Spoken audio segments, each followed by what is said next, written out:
Most of our colleagues, they're actually working in the deep field in what we call non-family duty stations. That means they're there alone. They can't bring their families with them because it's too dangerous. I have never met such a committed group of staff people working for any organization. And I feel like the world doesn't know them, doesn't know these people who have sacrificed family life. They have been injured. They have been kidnapped. They have taken in the traumas of hundreds of people, and they're extraordinary people. And I just thought the world needs to get to know them. When you go home at night, you think about those stories, about the face of the people you talk to, about their emotion. Sometimes you know you are the first person who have talked to them, who has received their stories. But each of those stories somehow you absorb them, and you just absorb, and in the middle of the night you have nightmares because you are in those Iranian jails with them. My name is Melissa Fleming, and I'm the spokesperson for the United Nations Refugee Agency. You know, over the years, I have met some extraordinary people who have devoted their lives to the cause of serving refugees. What I always wonder is what drives them, what keeps them awake at night, and what keeps them going. My first guest is Vincent Cochetel. He's worked for UNHCR for over 30 years. So I was handcuffed to a bed, handcuffed to a metallic cable that is tied to a bed, so that gives me little margin of movement around the bed. You get used to that. It was dark. The darkness was more difficult to cope with than limited freedom of movement. Darkness is something that is oppressive.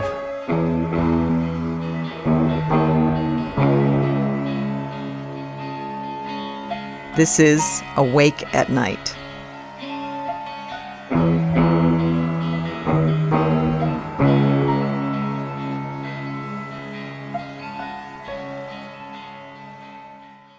Welcome to the podcast, Vincent.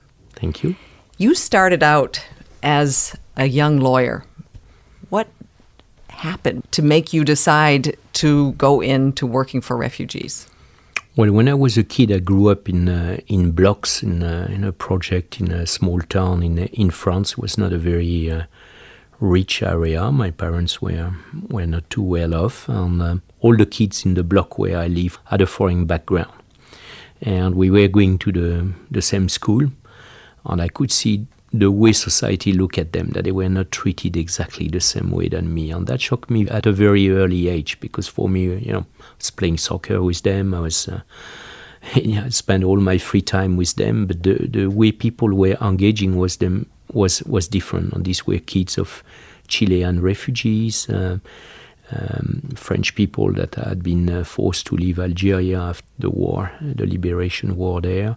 People with other refugee backgrounds, some Portuguese refugees, some descendants of Spanish refugees, and we were all grouped in the same area. I'm not sure why my parents ended up living there, but it was quite interesting to be with those kids. So you chose to study law? I chose to study law, and very quickly for me it was to be about foreigners and probably refugee. And why that? Because I don't believe that you measure how society comply with human rights by the way it treats its citizens. You measure how society comply with human rights by the way it treats its foreigners. And among its foreigners, those with no rights. Injustice bothered you? Yeah. And what about your parents? And what did they encourage you, or did they want you to be a lawyer who goes and earns lots of money in the corporate field? Well, my parents were both sport teachers, so I spent my childhood in stadiums with them, and I think my parents' life changed in 1968 in France. We had long months of strikes and popular strikes. That was a defining moment for our society, when people stop living the same way than before and start raising questions. So then my parents got really involved socially, more with homeless people, quickly realized that you cannot change the big things. You don't change homelessness as a phenomenon, and it's too difficult. but you can help a few people, you can change a few lives. You know, most people, I think, I've seen in Europe, have never met a refugee. So you grew up among refugees and you decided to work for refugees. What was your first job in this field? My first job with UNHCR was in Turkey. I was sent to interview asylum seekers, a bit like a machine. We had groups of asylum seekers from Iran and from Iraq brought by the Turkish police to our office in Ankara.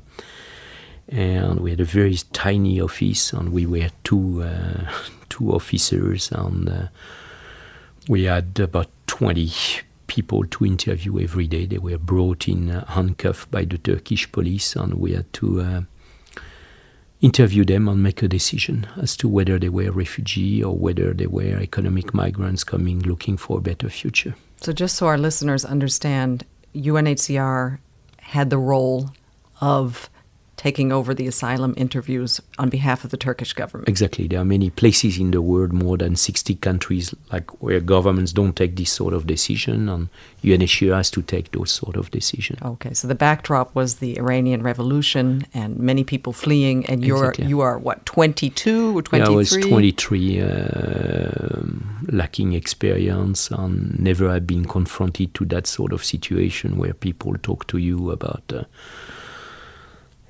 execution, prison, torture, trying to distinguish people who had genuinely suffered human rights violation from people who had been committing human rights violation. And these experiences as an officer who, hears asylum cases and claims, it can be very traumatic. There's a syndrome called secondary trauma. I mean, did you feel that? What was it like when you went home at night? When you go home at night, you think about those stories, about the face of the people you talk to, about their emotion. Sometimes you are the first person who have talked to them, who has received their stories.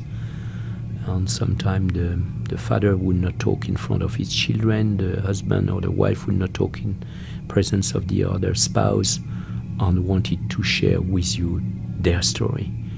And so you are the recipient of a lot of horror, and you have to try to make sense of that, understand the whole story before taking a decision. But each of those stories, somehow you absorb them.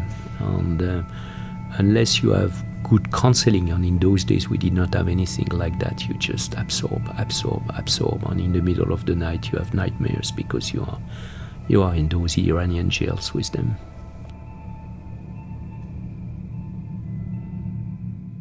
And nevertheless, you continued this work at UNHCR. I continued because I could see, I think, with my colleagues that we could not change anything. Iran was bleeding. All sorts of people were leaving the country for good or bad reasons.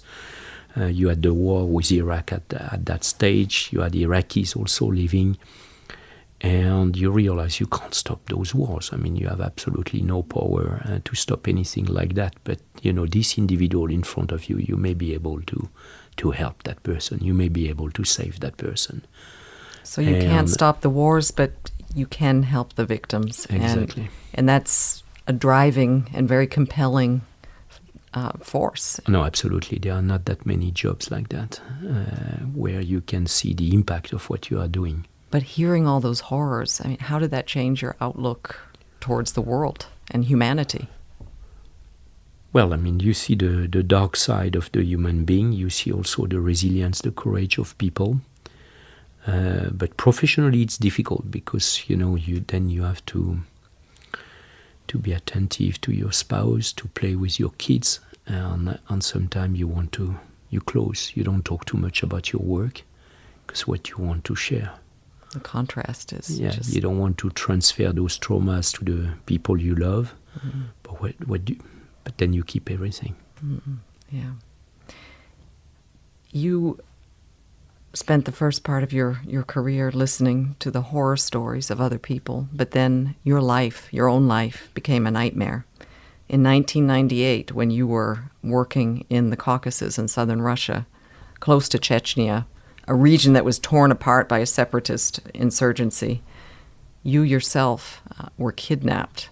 I was head of operation for the North Caucasus for the Refugee Agency, and this region was plagued with several conflicts. And at the same time that you had those conflicts, you had criminal elements cross-fertilizing with militant groups, and hostage-taking became a business at that time. And the few foreigners that were in the North Caucasus were humanitarian aid workers, so several got abducted. Many released against ransom, others disappeared, some were killed. Before you were? Yeah, before. So you weren't worried that this would happen to you? Well, we knew there were risks. We were taking all sorts of precaution in terms of security. We were, I think, quite careful. Many humanitarian aid workers had left the region, and somehow maybe we thought we were safe. We were operating quite far from Chechnya, so we thought that we were out of reach for that sort of threat.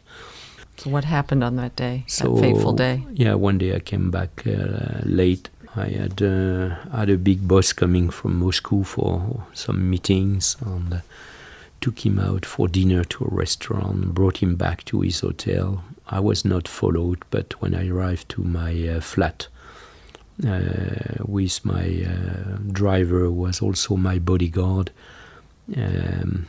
I start to open the door of my flats, and some three men with mask and fully armed came down from the floor above me, and they asked us to put our hands up and get into the flat, and then they searched us, they separated us, and they took me to another room, and they asked me to kneel down in front of my fridge, and there was one guy who put a gun with a silencer against my neck, and at that time I thought it would be some sort of contract killing. I must have had antagonized a lot of people, not awarding contract, so I thought, okay, that's it. That's where it ends. And then they blindfolded me and took me downstairs and put me in a car, trunk of cars, transferred me from cars to cars, and after 3 days I was in Chechnya in a basement. You were in the trunk of a car for 3 days? Yeah. You feel you're not gonna breathe. You don't feel your legs after some time because it's blood circulation was bad, you know. You smell the fume of the car. You feel every bump of the road. I tried to keep some notions of the time, calculated more or less 3-4 minutes by each song that they were playing on a tape loudly in the car, and try to keep a sense of direction. The car goes left, the car goes right. We drive 200 meters here or there. So I had some idea of the direction, more or less we were taking, because I'd been living in that area for more than 2 years. But then I got lost. I lost a sense of direction. I kept some sense of time. I don't think I slept much over those 3 days. It must have been absolutely frightening.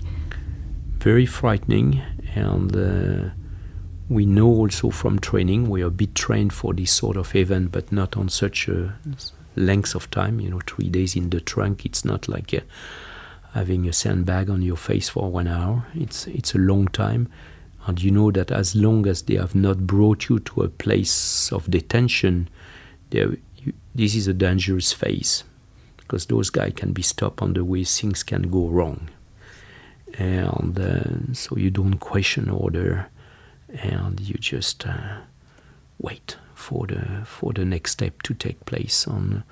And then I was transferred from one group to another. Some spoke Osset, the others spoke English, and then the last group spoke Chechen, and I realized after some time I was in Chechnya. And where did they put you? They put me for the first 3 days. I was in a room, reasonably well treated. I was considered to be a guest by my host. I had 2 guards with me all the time. Got some good food for 3 days. And after 3 days, the treatment changed. They put me to a cellar. And so I was handcuffed to a bed. You were handcuffed to a bed? Yeah, handcuffed to a metallic cable that is tied to a bed, so that gives me little margin of movement around the bed, on one side of the bed, but enough to make four footstep. And you get used to that. It was dark. It was dark. The darkness was more difficult to cope with than limited freedom of movement. Darkness is something that is oppressive, because after some time the brain starts creating colors, images, and weird thoughts. So how did you work with your mind, which was going in those kinds of directions? So I try not to think, and that's difficult for me or for anyone. Try not to think, because when you think, you don't think very positively. You think about the what if that can go wrong. So I try to keep the mind focused on physical exercise, on all sorts of memorization games, a bit of praying, a bit of translation games. Always try to keep the mind busy on something else than just thinking about what can happen. Sibonia est au Treaty UN. Il y a Vincent Cochetel de la UNHCR. Refugee kupit меня, помогите, пожалуйста. During Vincent's captivity, he was made by his captors to record several ransom demands. On these recordings, you can hear him stating the date and asking for help in Russian. The first videos you can see he's clean-shaven, but later he has a thick beard. He's in a dark room lit only by candlelight, and sometimes you can barely make him out. You were held for 317 days like that in that dark basement. You were given food, I believe, only once a day, and that was the only time you had any light, the light of a candle. Yeah. What do you think about when you think about a candle? Well, I love candles. There are many candles in my place. I like candles. So that was the 15 minutes. 15 minutes of quiet time normally. Sometime an opportunity to engage a bit with a guard. Sometime a guard would stay with me the 15 minutes. I also used that time to share the piece of bread I was getting, so I was normally cut it in half, so I would have 2 meals a day. I would try to save a bit for the other part of the day. Another candle was the hope of better days. I'd been doing a lot of volunteer work with Amnesty International before, and candle was our symbol, and I remember selling that on markets. And so that was something that kept that hope of life alive. Now, these guards were your captors. You engaged with them sometimes. What kind of relationship did you have with them? Well, with some of them, the dialogue was violent. Some of them were silent. Some of them were a bit more talkative. Soldiers of fortune. They could have worked for any criminal group, any militant group. When they would speak, normally their favorite themes were weapons, woman, car. Not much more than that. Occasionally there was one or two guards that talk about classic French literature. Somehow in the Soviet days you could not get modern literature, but they all knew very well their classics. It was sort of interesting discussion, totally surreal. But guards talking about literature and me trying to argue something with limited Russian vocabulary, but it was still interesting encounter. But some of the guards were brutal. They were either because they were drunk, either because they were sadistic, either sometimes because they did not know how to handle me, or sometimes because I was not nice to them. There were moments where I let it go in terms of frustration or was myself aggressive with them. What surprised you about yourself? Well, I think first is you have to be confronted to a very difficult moment in life to find out that you have so many resources, and it's terrible to consider that you need accident in life to know that. For some people it can be a car accident, a long illness, the loss of a close friend. Others might be an abduction in my case, but it's amazing the resource that we have and that we don't use because we can adapt. And this is what refugees have taught me over life. People adapt, people are resilient, people can can go through very, very dark moments, but then with the hope that something better will happen. And so you can cope with violence, you can cope with the pressure, but there is no bottom. You know, some people set probably artificial threshold and say, I won't do this, I won't accept that. And if you set artificial threshold, I think you don't survive. Vincent was rescued in a gun battle between his captors and Russian special forces who filmed the entire operation. It took just 5 minutes, but for Vincent, it felt like an eternity.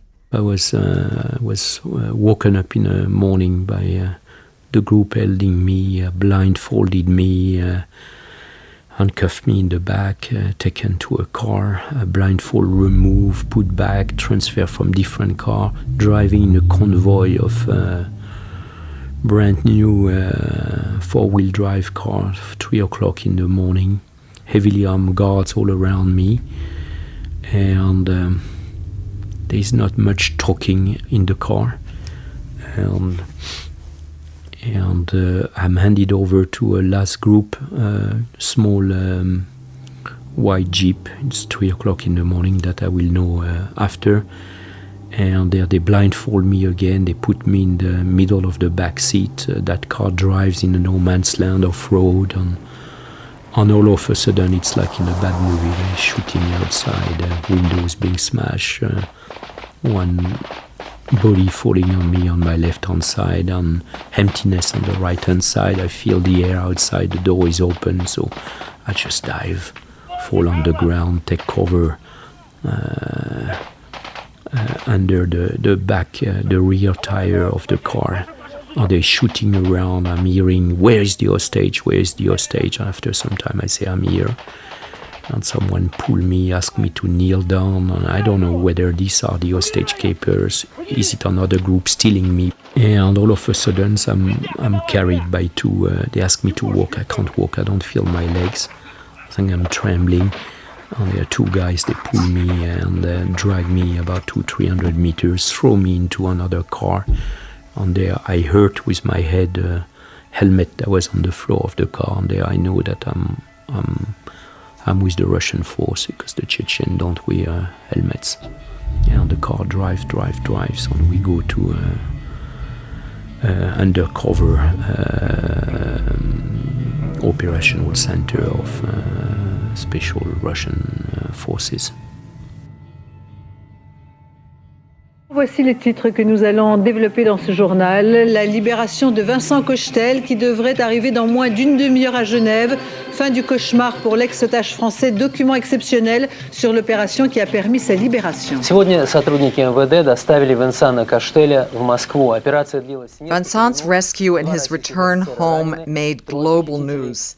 TV channels showed him thin and pale, falling into the arms of his family. French television broadcast Vincent's first phone call to his family after 11 long months. Que toute la famille attend. Allô Vincent. Tito. Oh là là, qu'est-ce qu'on est content d'entendre ta voix, tu sais. You came back extremely thin and probably traumatized, but you decided that you wanted to return to the work that you were previously doing for UNHCR and serve refugees. Why? Many colleagues say, you have enough, why don't you do something else? Not my family, but colleagues. Why don't you do something else? People will understand. You're still young, you can do something else. And I say, well, no, if I stop now, that means my kidnappers would have won. They would have taken my soul, my humanity, my purpose in life. So I'm not going to stop now. I'm going to turn that into something that is meaningful and that makes sense. So you work, again, very closely with refugees in senior management positions. You were also heading our Washington office for some time. You were leading the Bureau for Europe. Now you are working as special envoy for UNHCR for the Central Mediterranean situation. People are still fleeing the wars that are not being prevented or stopped, and others are leaving because of very compelling economic reasons, including some of the drivers caused by climate change. They arrive in a place like Libya, and some of them get stuck. Some of them are held for many, many months. Some of them have actually been kidnapped. You've gone to Libya. You've gone to those detention centers. You've met the migrants and the refugees who are being held there. As somebody who himself was kidnapped, how does it make you feel to hear those stories now? 84% of the people in detention have told us that they have experienced some form of torture. 73% of the people have witnessed killing in front of them in those detention centers. I have not spoken to one woman who has not been raped, not one, in those Libyan detention centers. I met recently with a young man, and you try to avoid the question, how are you today, because you see where they live. You can ask, how is the food? But the answer to that question can be dangerous. If they are not fed and they complain about the food, then the guards can retaliate against them. So one guy was really silent and say, well, I can't talk to you. And discreetly he removed his shirt to show marks of torture on his body. I don't know who had inflicted those marks on his body, but the person had suffered a lot, and you could see that. And there was no way that person could communicate. He was only communicating through his body language. And you leave that place and you say, what you have achieved today? Well, we can bring some blankets, we can bring a bit of food, but we are not changing the dynamics of those places. So it's constant ethical dilemma. So we are criticized sometimes, say, why do you go to those detention centers? By going there, maybe you give encouragement to the system to continue that. But as humanitarian, our basic principle is do not harm. And, at least bringing a bit of medicine, bringing a bit of food and all that is better than ignoring them. Because by going there, we still witness of their suffering. And maybe by testifying on what's happening to them, we'll be able to change some of the politics around that. And that's your job now. You deliver the messages, the stories, you describe what you've seen to policymakers and politicians in Europe and around the world. Yes. Is that changing things? Well, sometimes they want to hear, but sometimes they want simplification. I remember once discussing with an official that got very upset with me. I said, I saw a woman today and she looked like my mother. And I would not like my mother to be in that situation. And I would not like your mother to be in that situation. And I don't know whether there was something about his mother that I did not know, but the guy you can't compare those women to my mother. And I said, I'm not comparing human beings. I just said it's not human to be in this sort of situation. But you try sometime to look for what is going to be the argument that works with some of them. I can't believe that they don't have any sense of humanity. Those people have families. When they go back to their kids, what do they tell about their job? I believe there must be a little spark of conscience somewhere, and we have to try to find it. We have to try to use it to turn things around. What keeps you up at night? The people we did not save, those we left behind in difficult circumstances, and that are gone today. And we did not take the right decision, or the circumstances, the security environment did not enable us to go and save them. But they have faces, they have histories. These are people you've met and you live with them. You have dedicated your life in so many ways to helping refugees. And, I know many people around the world who are doing other jobs that are not in the humanitarian field still want to do something to help.